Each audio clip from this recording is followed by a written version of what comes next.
खुलुमबाय दिनैनि Bodoland इंखं television studio हलाव आं मलेन बसुमतारी दिनैनि गाहाय रादाबफोराव दं। जम्मु काश्मीराव सासे जवाननि जिउ खहा। दिमा हासावआव हा गिसिखाना राजा लामानि जेंना। दिल्लीयाव हनुमान जयन्तीनि हानजा सुरनायाव सा 13 सुबुंनि गोब्राब जखम। आसामनि गिबि मन्थ्रि हिमन्त बिश्व शर्माया सा 884 टेट उथ्रिसारनाय बिजाथिफोरनो एपइन्टमेन्ट लेटार रानना होदों। गरेसराव साबा बर' लाइमोनफोरनि जिउ खहा। कक्राझाराव सिनाय मोनै सुबुंफोरा सासे सुबुंखौ इनकाउन्टार खालामदों। चिरांनि खामारपारायाव सा 8 सुबुंफोरनि गोब्राब जखम। दानिया फैदो आबुं रादाबाव।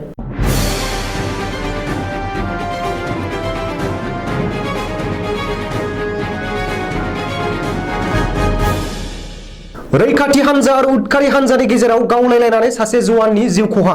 मख'जाथावदि जम्मु काश्मीरनि अनन्तनाग जिल्लायाव रैखाथि हानजाया मोनसे स्रोत सुलुंनि गेजेरजों गोख्रों सिग्रोमफुंबाय थानाय समावनो उदखारि हानजाया रैखाथि हानजानि सायाव थाद'नाय गैयाजासे सिगांग्रो गुलि गावो।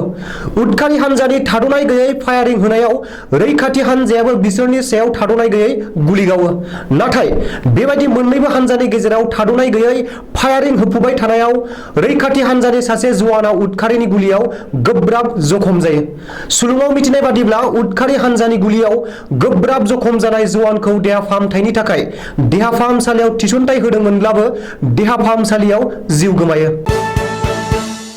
गोबाव समनिफ्रायनो थाद'नाय गैयै सान हर जुब जुब अखा बारहुंखा सारअन्थाइ गोग्लैनाया आसामनि दाब दाब जायगायाव गोबां खहा खालामदों। दिमा हासाव जिल्लानि गुबुन गुबुन जायगाफोरावबो थाद'नाय गैयै जुब जुब अखा हानाया ओनसोलनि सुबुंफोरनि न' बां, मोब्लिब गोहो, बारि बागान आरो राजा लामाफोरावबो गोबां हाफोरा रुइखालांनानै गिसिखानानै राजा लामाफोरखौ होबथादों, जायनि थाखाय गोबां लामा हान्थिगिरिफोरा गोबां जेंनायाव गोग्लैनांदों। दिमा हासावआव जिल्ला बेंगिरि नाजरिना हामेदा गोबांद्राय अखाजों सिलिंखार खालामजानाय जायगाफोराव थांनानै खौरां लाहैदों। हनुमान जयन्तीनि हानजा सुरफुबाय थानाय समावनो हिंसायारि जाथाय जाना सा 13 सुबुंफोरा गोब्राब जखम जादों। मख'जाथावदि दिल्लीनि जाहांगीरपुराव हनुमान जयन्तीनि लामाजों हानजा सुरफुंबाय थानाय समावनो सोरबा सिनाय मोनै सुबुंफोरा गेजेराव हाबसनना अन्थाइ इथा खुबैग्लुंदों आरो 6 राउन्ड फायारिं खालामदों। बे जाथायाव दाय गैयै सा 7 सुबुंफोरजों लोगोसे सा 6 पुलिसफोरा गोब्राबैनो जखम जायो। दायो पुलिसआ बे जाथायनि सायाव गोख्रोङै नायबिजिरगासिनो दं। आसामनि टेट आनजादाव उथ्रिसारनाय बिजाथिफोरनो आसामनि गिबि मन्थ्रि डक्टर हिमन्त बिश्व शर्माया गावनि आखाइजोंनो एपइन्टमेन्ट लेटारखौ गांफा गांफायै राननानै होदों। मख'जाथावदि कार्बि आंलं जिल्लानि जय सिधु मेम'रियेल अडिट'रियाम हलाव KASनि मोनसे हाबाफारिनि गेजेरजों आसामनि टेट आनजादाव उथ्रिसारनाय गासै सा 884 बिजाथिफोरनो आसामनि गिबि मन्थ्रि डक्टर हिमन्त बिश्व शर्माया गावनि आखाइजोंनो एपइन्टमेन्ट लेटारखौ गथायनानै होयो।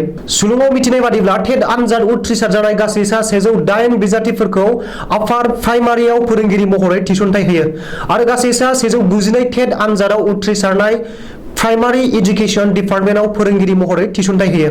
बेफोरनि अनगायैबो गासै सा 25 टेट उथ्रिसारनाय बिजाथिफोरनो सानखान्थि आरो बिगियान आयदानि फोरोंगिरि महरै थिसनथाय होयो आरो गासै सा 559 उथ्रिसार जानायफोरनो आसाम सर्व शिक्षा समितिनि फोरोंगिरि हिसाबै थिसनथाय होयो। मोनसे दुखुनांथाव जाथाय रंजालि बैसागु बोथोरनि रंजाफुनाय समावनो साबा बर' लाइमोन सेंग्रा सिख्लानि जिउ खहा। मख'जाथावदि बिश्वनाथ जिल्लानि गहपुरनि उत्तर खारिबिल गामिनि माखासे सेंग्रा सिख्लानि लाइमोन हानजाया मागिना मोनानि 12 रिंगासो समाव न' फारसे फैफिनबाय थानाय समावनो हरखाबै बोलेर' पिकआपजों एक्सिडेन्ट जाना जायगायावनो साबा लाइमोनफोरा जिउ गोमायो आरो सा 15 लाइमोन सेंग्रा सिख्लाफोरा गोब्राबै जखम जायो। सुलुङाव मिथिनाय बादिब्ला जाथाय खालामग्रा दायनिगिरिया गोबां जौ लोंनानैसो गारिखौ सालायदों होनना ओनसोलनि बयबो बुंथिदों।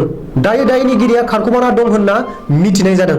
बेनि अनगायैबो बे जाथायाव जिउ गोमानाय साबा लाइमोनफोरनि मुंफोरा फारियै सन्जय बसुमतारी, बर्नाली बर', बुदेमथि बर', राधिका दैमारी, कलिमन बसुमतारी। बिटिआरआव खनले इनकाउन्टार खालामबाय थानाय जाथाया सोराङाव फैदों। मख'जाथावदि क'क्राझार जिल्लानि सिङाव थानाय परबतजरानि कुसुटलायाव सनिबारखालि मोनानि 10 रिंगासो समाव सोरबा सिनायमोनै सुबुंफोरा फैनानै दाय गैयै आबाद मावनानै जाग्रा 60 बोसोर बैसोनि बिनित चन्द्र राभाखौ गावथारना गालांदों आरो फिसाज्ला हिर'ज्यति राभाखौबो थोंसे आथिङाव गावना गालाङो। सुलुङाव मिथिनाय बादिब्ला हरनि 10 रिंगासो समाव सिनायमोनै दुथांफोरा बिनित चन्द्र राभानि न'आव फैना मोब्लिब थारखौ हास'ना उन्दुलांफुबाय थानाय बिनित चन्द्रखौ फोजानानै गुलि गावना जिउ फोजोबो। दायो गोब्राब जखम जानाय बिनित चन्द्र राभानि फिसाज्ला हिर'ज्यतिखौ देहा फाहामथायनि थाखाय GMCHआव थिसनथाइ होबाय। गोबांद्राय अखाजों फैफानाय बारहुंखाया बैसागु रंजाफुबाय थानाय समावनो 7 सुबुंफोरखौ गोब्राबै जखम खालामलांदों। मख'जाथावदि चिरां जिल्लानि बिजनी महकुमानि सिङाव थानाय खामारपारायाव सनिबारखालि मोनाबिलिनि 9 रिंगासो समाव थाद'नाय गैयै जुब जुब अखाजों हरखाबै फैनाय बारहुंखाया खामारपारा गामिनि 31थि रंजालि बिहु फोरबो खुंफुंबाय थानाय समावनो सेरावनो थानाय फांसे गिदिर दंफाङा गोग्लैसिनना देंखोगिरि मरमिनाथनि AS 19R311 नाम्बारनि गारिया खहा जायो आरो रंजालि बैसागुआव बाहागो लानाय 7 सुबुंफोराबो नांजानानै गोब्राबै जखम जायो।